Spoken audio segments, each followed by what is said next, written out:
নিজেরে মাঝে মাঝে ছ্যাঁচড়া প্রেমিক মনে হয়। কেন জানেন?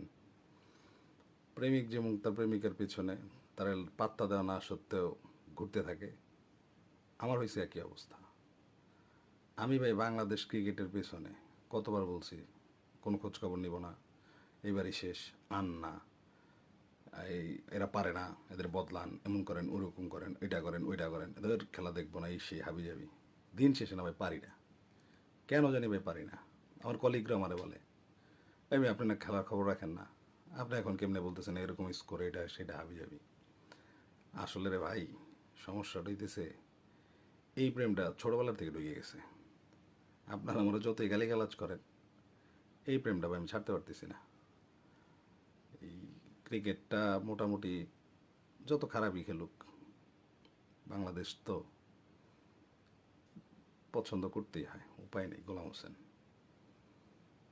আর ক্রিকেটাররা যা খেলে না খেলে এটা হলো তাদের ব্যাপার। আশা রাখি ভালো খেলবে, আশা রাখি ভালো করবে, কিন্তু পারে না, এটা তাদের ব্যর্থতা। আর আমার ব্যর্থতা হইতেছে এই শিরি ফরহাদ লাইলি মজনুর মতো, এই কেন যে ক্রিকেটের প্রেমে বললাম জানি না।